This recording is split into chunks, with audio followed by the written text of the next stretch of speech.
शनिवार वाड्याजवळ एक जुना ग्रंथालय, झपकन पडणारा पाऊस आणि विजांचा आवाज. त्या शांततेत एकटा आरव बसला होता. आरव इनामदार, इतिहास संशोधक. पण आज त्याचा चेहरा चिंतेने भरलेला होता.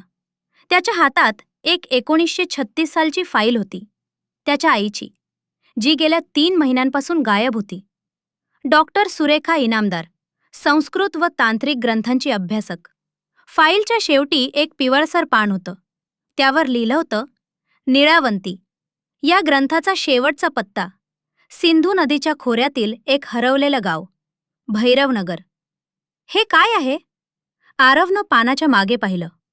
एक कोडं होतं. शब्द हेच अस्त्र, शब्द हेच मृत्यू. निळं जे आहे तेच श्वास घेईल तुझ्यावर. त्या ओळी वाचताच वीज कडाडली. संपूर्ण लायब्ररीत वीज गेली. आरव उठला आणि टेबलावर ठेवलेला एक डबा उघडला. त्या डब्यात एक तांब्याचा नकाशा होता आणि त्यावर लिहिलं होतं, नंबर 32, अमानवीय प्रवेश.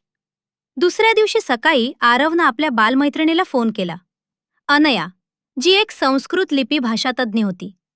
अनु, तू लगेच येशील का? आईचं काहीतरी गूढ आहे आणि हे अक्षर मला समजत नाही. अनया त्याच दिवशी संध्याकाळी पुण्यात आली. त्यांनी त्या तांब्याच्या नकाशाकडे पाहिलं. हे तर ब्राह्मी नागरी संमिश्र लिपीतलं आहे आणि या चिन्हांचा अर्थ. आरव, ही कुठली साधी गोष्ट नाही. मग काय आहे? अनयानं एक कागद काढून लिहिलं, न 32 म्हणजे 32वा शब्द, कवच किंवा बांधणी. अमानवीय प्रवेश म्हणजे या जगाचा नाही असं काहीतरी. आरव स्तब्ध झाला. अनु, आईनं खरंच काहीतरी शोधलं होतं आणि आता ती नाही. आपण हे पूर्ण शोधलं पाहिजे. आरव आईच्या जुन्या घरात गेला.